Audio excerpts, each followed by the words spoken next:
whether Trump thinks that this is all Joe Biden's fault, the public thinks that it is Trump's policies that are contributing mostly to the current situation. They think that Donald Trump owns this economy.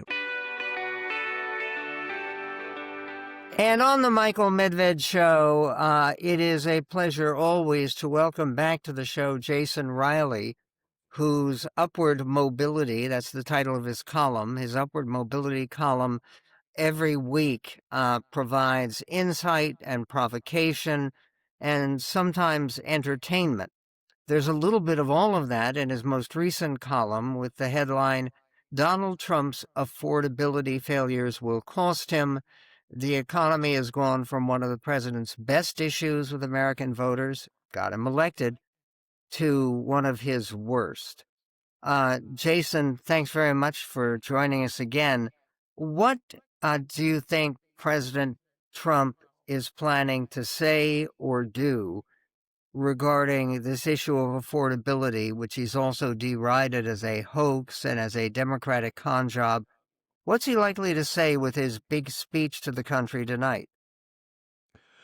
Well, I would expect him to defend the economy. If past his prologue, Michael, he's been out there. As you said, on some days he says it's a hoax, that things aren't going well, driven by mainstream media that doesn't like him.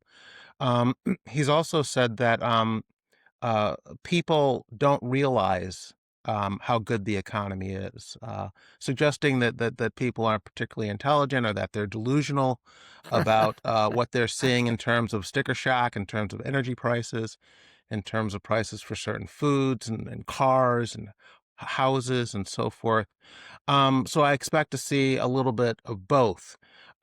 He's not someone who typically backs down, and he's really embraced tariffs as a sort of all-purpose tool for fixing the U.S. economy and producing economic growth. And I suspect he'll stay the course, which I don't think is the wise thing to do. But like I said, he's not someone who typically changes course very often. Well, you make the point in your column that it's not always the best way to win popularity contests to be addressing the general public as stupid and blind and mistaken Right. about their own financial situation.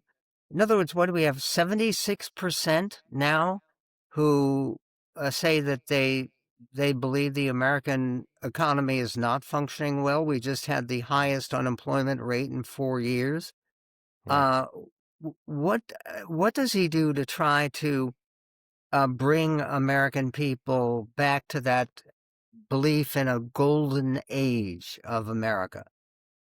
Well, I think he's hurting himself. First, he has done some good things here.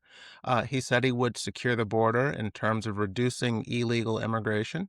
I think he's done a pretty good job of that. And I think the media has even come around to acknowledging that in recent months. But I also think that the tariffs have been a self-inflicted wound.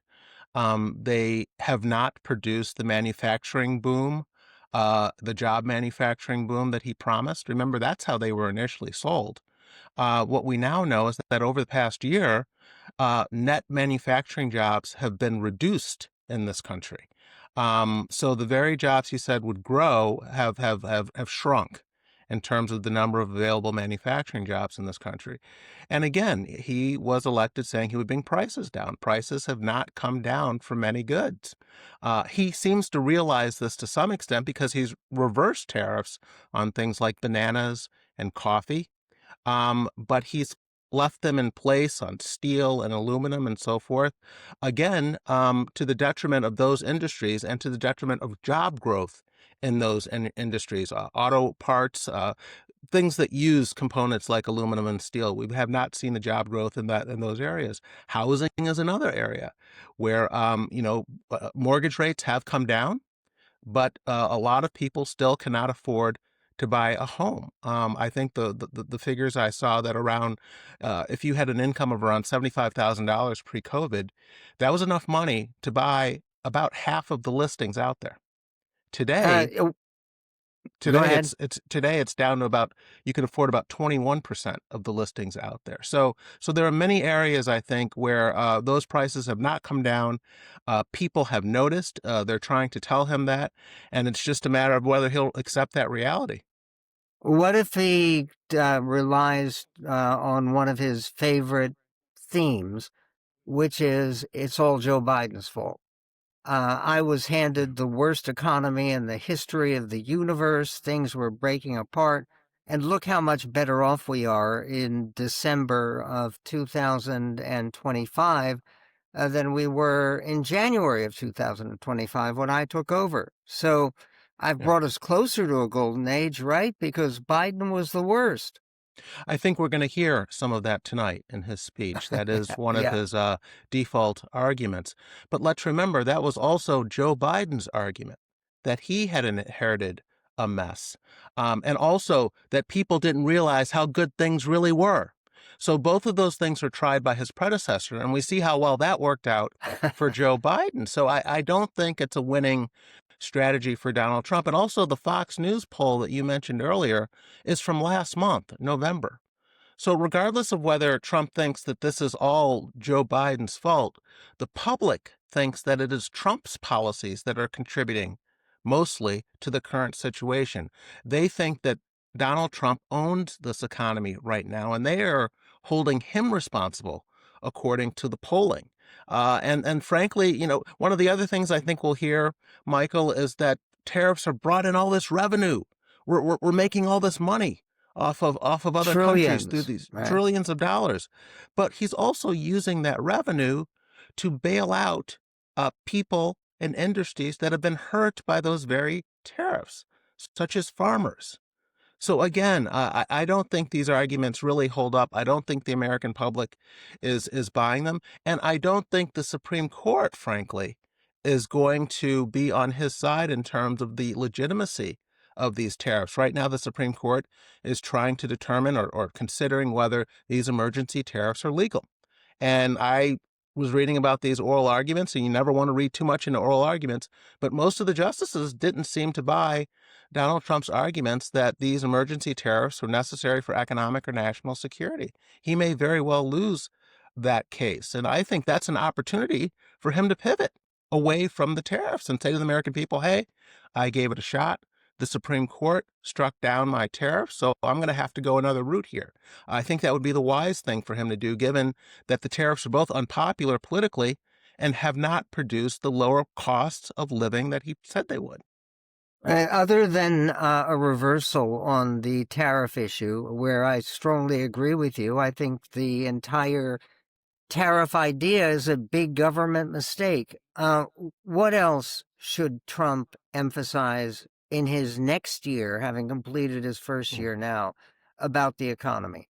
I think, and this is related, I think, frankly, but I mentioned immigration earlier. Donald Trump was elected on a promise to reduce illegal immigration. He has done a very good job of doing that.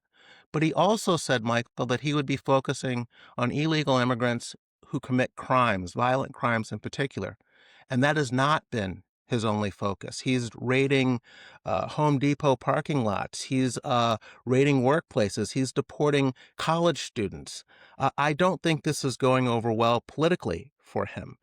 I also think that it contributes to economic uncertainty. It's one of the reasons businesses are reluctant to hire more people. It's one of the reasons they're reluctant to invest. They're worried about their workforce. We have a labor shortage in this country and have for a long time.